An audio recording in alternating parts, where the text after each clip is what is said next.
everyone? Steve here. I want to show you my biggest cat. He doesn't like being picked up, but look how big he is. He's massive. Oh, you're a good boy, aren't you? You're such a good boy. You're such a good boy. Love you. Alright, there you go. I just want to show you my cats, because I love cats, right? Close this door. What are we talking about today? We are talking about, unfortunately, Pikachu with the felt hat, or any new release. This isn't really to do with Pikachu with the felt hat.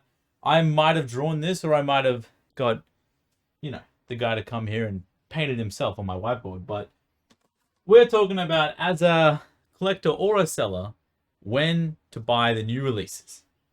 Now, I'm going to try and address both points of view, because I am both collector and a seller.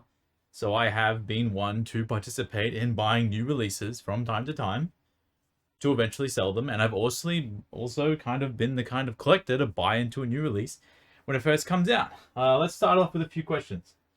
I have not bought any Van Gogh stuff. Actually, that's wrong.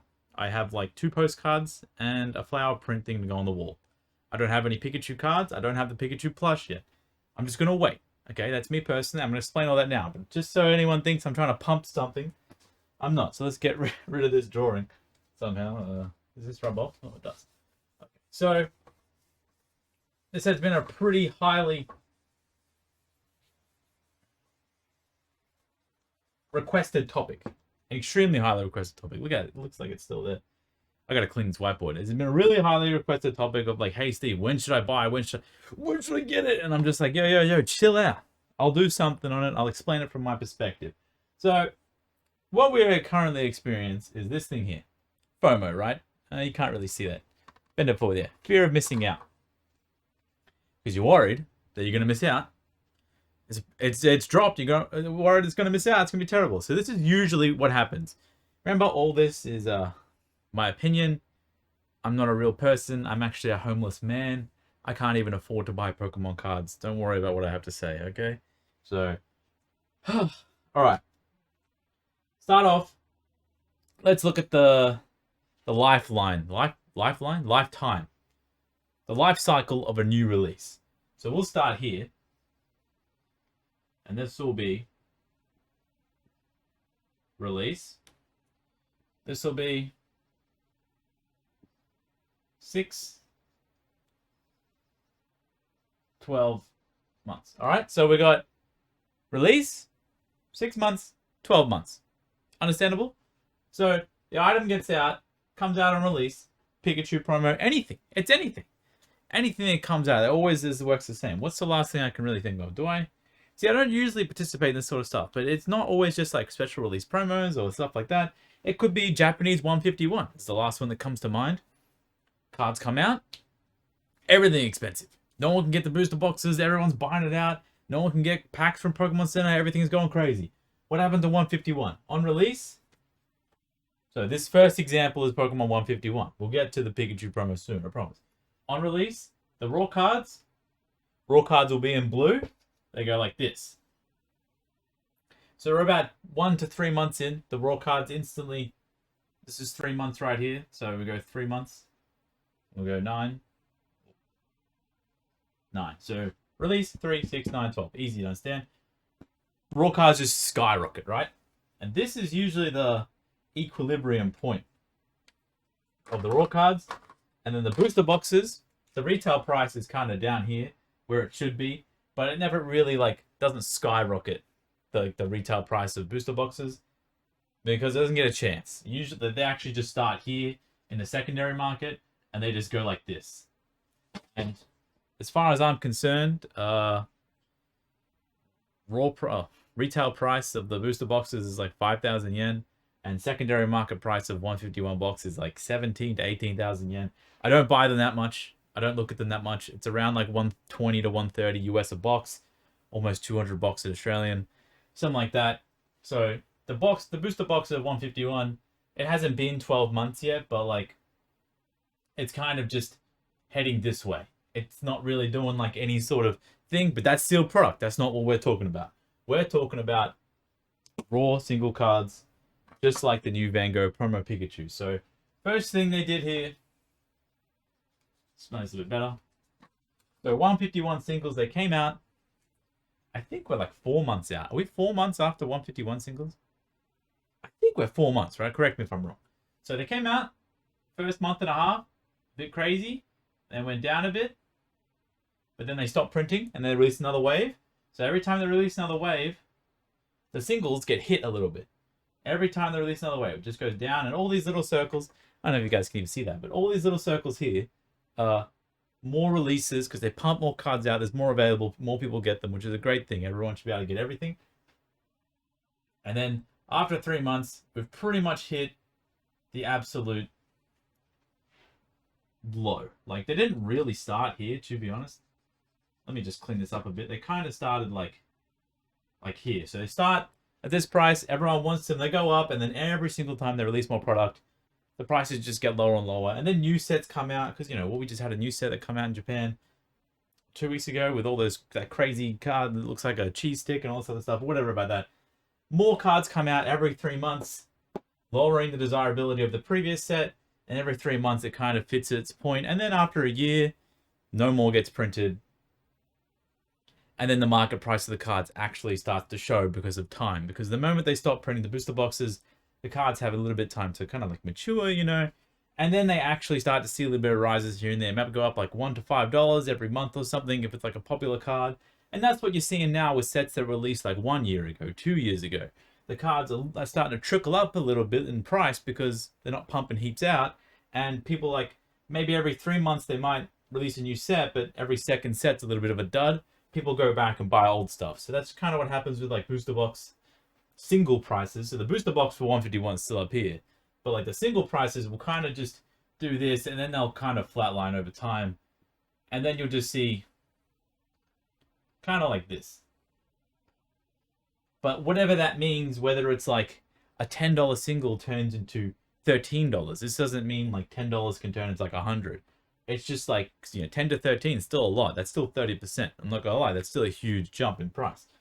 And people might not think that like $13 from 10 is like something amazing. That's 30%. That's a huge jump for any item across anything in the whole world.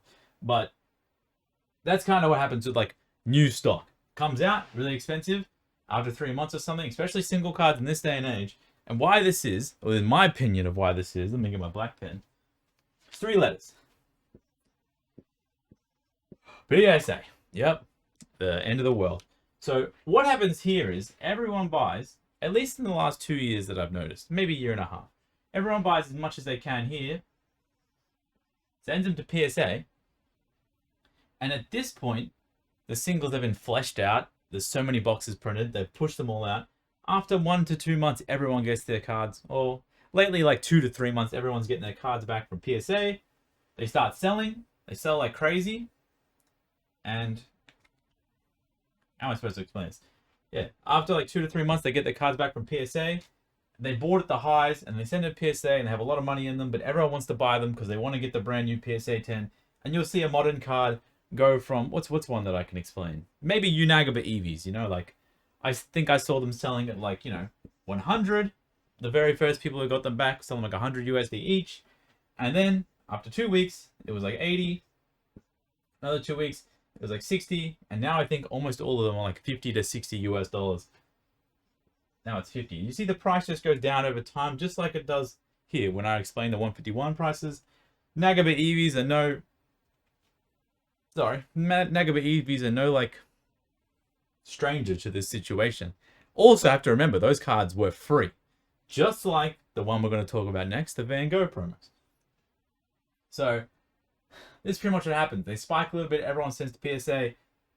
PSA prices go down over time. And if the PSA price after like 3 months is not really that profitable, like people can't just like buy at this price after 3 months, plus the $15 to $20 it takes to grow with PSA after all shipping fees, taxes, everything. If it's not worth it, they just leaves it alone, and then the cards flatline. No one's buying them out like crazy to send more cards to PSA. And it's not just PSA, it's CGC, BGS, all the grading companies, because that's when most of the stuff is made. There is a lot of raw card sales being sold, don't get me wrong. But remember, this is what I'm exposed to. I'm mainly selling graded cards, I sell singles, but most of them are like played old singles that doesn't have anything to do with this. I don't really sell modern singles that often. So please remember my opinion. You can disagree. I don't care. So what we have here is pretty much a life cycle. And then after a while, the time goes along and this kind of goes that way. As the price goes up a little bit of like the raw cards, you get 6 months, 9 months down the line, you can't find them that easily in mint condition. You can't find them easily in gem mint condition or grade. The PSA 10 price goes from 50 back to 60. Maybe it'll go to 80. Maybe it'll eventually go to 100 because the raw card price goes from 10, 12, 15, 20 over time, and then the price trickles up as people can sell the greater ones for higher. They'll buy the raw ones for more than before because the margin's more, etc. It kind of works like that, and this is my opinion is what's going to happen with the Van Gogh Pikachu. I will not buy any sealed or single Van Gogh card Pikachus because it's not worth it for me. Me as a seller, I don't like to really, because I do sell a lot of modern cards, don't get me wrong, but the margins are extremely low. Like I explained this Radiant Charizard already. This is like $5. You know, what's this one? Charizard EX Super Rare. Maybe, like, I paid a lot of these on release. I'm currently suffering from this exact thing. I bought mine here. All the ones in my graded cases, I paid the price right here. The highest price they've ever sold for. I paid the highest price because I wanted to rush, get them through the PSA, sell them, and I have sold quite a lot, and I've done quite well. But now the price is down here. And whether it's $60 down to 30 or 60 down to 20 or 60 down to even 45. It doesn't matter. There's no numbers here. Just look at the graph, and I hope you guys can actually see that. Just remember, in 3 months' time, the people buying it here, where I put an arrow, will sell their graded ones here. And maybe they'll sell their cards for $20 lower than yours, but they'll make the same amount of money because they didn't buy here. They bought here. Does that make sense? They bought 3 months later for $20 less. Maybe they didn't get to sell at such crazy highs, but they can sell for lower than you did because you bought at a high price, you graded them, and then you have a higher cost. So that's pretty much what happens. And I'm usually the type of guy that buys either here or here. I'm super happy buying 3 months after release, 6 months after release, and then I even really enjoy buying when things are actually on the up. When the supply is dwindled out, when it's a little bit harder to find. I can spend an extra hour or so looking for certain cards. It's not a big deal, but I don't mind buying if it goes from $20 to $10, it goes to $10, and then it hits 15 to 20 again. I don't mind buying at the second chance of 20 because by now, there is so many less people. So many less? Is that real in English? There's less people selling the cards, and I'm happy to buy them 9 months later. No, it's not exciting. No, it's not sexy. It requires a little bit of planning and a little bit of paying attention. It's not as easy as Van Gogh comes out, buy Van Gogh, sell Van Gogh. It's not that easy. It's more like, okay, I'll keep that special delivery Charizard in my mind. That came out almost a year ago now, right? 6 months to a year. Special delivery Pikachu, Charizard, those kind of cards. I'm actually thinking of buying some of them now. Everything's been fleshed out. The margin's the lowest it'll ever be, but you've hit the point where everyone's trying to dump their card. Their cost is so much higher than yours because they've been sitting on them for a long time. They paid first day release. They did this, did it. Does that make sense? You want to be buying at a minimum here. Here's good. And here's even better if you know they're on the up and up and you know people are actually buying it. So Van Gogh Pikachu here in my mind is what's going to happen. I know this is kind of like a predicting kind of thing or like some sort of market. I don't really talk about market that much because I don't really give a shit, to be honest, but like I'll try my best to how to explain. Get rid of all these. Get rid of that. Get rid of that. Get rid of that. So, I think they came out last week, right? Last week, Van Gogh Pikachu was around here.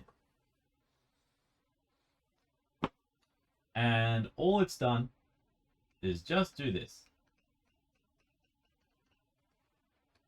And it's just going to keep doing this. Maybe that's a little bit. That's bad. Not at 3 months. We're about 1 week out, and it's just done this. And after a month and a half, I believe we'll be down here. Now, this isn't, I'm not explaining any prices. I don't actually know how much it started at. I know there's been a bunch on eBay for like 50 to 60, people in groups selling them for 40 to 60. I don't pay too much attention. It's an English promo. I'm a Japanese guy, and I don't even care about the item until like 3 to 6 months later. But in my opinion, here's what's going to happen. We're going to hit the point After 3 months, it was the lowest. Everyone who bought here, here, here, here, here, here, at all these points, most likely are going to be trying to send theirs to PSA, whether they're buying secondary market or they bought from Pokemon Center or they went to the Netherlands, all that other crap. And people thinking, oh my god, they went to the Netherlands and they got the promos in person and they got them so cheap. Do you know how expensive it is to fly there? Like, it's not a good idea. It's a terrible idea. So, all these people will send to PSA, and roughly around like the 3 to 4 month mark, this PSA is pretty slow. And sometimes they get your cards finished in 5 weeks. Sometimes it's 12. You don't know. Maybe the person who buys here gets their cards back later than the person who buys here, just because PSA decided to finish your submission faster. Now there's something in my eye all of a sudden. So I think around this 3 to 4 month period, so we'll go 4 months, is when the price will be at its absolute lowest for the raw cards. And I'll think you'll probably see between 6 and 9 months, like I explained earlier, is when it'll be the correct time to purchase the item for collection or for resale. Pokemon Center has released multiple things that they've said, we're sorry, we should have put more stock out, we're going to do more promo cards. What I think they'll do is they'll put the promo card on the Pokemon Center where you buy anything, spend $20 and you get a Pikachu felt hat promo. I think that's what's going to happen. I don't know. But that's what they should do, in my opinion, because they're just going to sell a whole bunch of random junk they've had sitting for ages, and they just get heaps of money because Pikachu with a hat is like really cool all of a sudden. So that's my take on it. That's what I would personally buy. I would personally buy either, if I was planning to grade them, I would buy at the 4-6 months mark. If I just wanted to collect it, I would just get it eventually. I don't really care. Maybe even buy a PSA 9 that someone auctioned that goes for like $25 in like 9 months time. Maybe it doesn't happen, but hey, I think it's going to happen. I've been doing this quite enough. I've been doing this a long time. So 6 months is a pretty good equilibrium. Now with the merch, it's kind of hard. You don't know how much there is. You don't know how easy it is to get. It's annoying to ship. Most people buy it and then they're like, oh, I'll never put it on eBay because it's just annoying to ship a plushie, ship a poster, ship postcards, all this other crap. Then I don't know much about the merch. I've never sold merch. I've never bought merch. Okay. Maybe I bought some merch, but I've never sold the merch in mass amounts anyway. Also, if you're watching this video and you want one of these, hit me up. $60 shipped, free in Australia. Whatever international price is on my website. I still got around 60 left. I went to the World Championship. I bought a whole bunch with the intention to sell to YouTube viewers. And most people, I wanted to go to people that like watch towards the end of videos and stuff like that. They cost me a lot of money to buy them in person, ship them all around Japan, and then eventually ship them to myself. It's very stressful. There's a lot of stress built into those plushies, and that's pretty much it. If you want me to expand on these kind of topics, let me know. But all in all, Gogh Pikachu, buy it after 6 months. If they release more, you could probably just wait forever. It's going to be available forever. It's an awesome card. Don't stress it too much, okay? But the plushie, I don't know. Plushies could go crazy. But they usually don't, because secondary market plushies, it's not a very big market, and plushie collectors do not like spending more than the item is worth on release, in my experience. So that also comes into account. Now I'm going to cut the video off because there's actually something in my eye, and I can't see. So thanks so much for watching. My name's Steve. I have no idea what I'm doing. Thank you.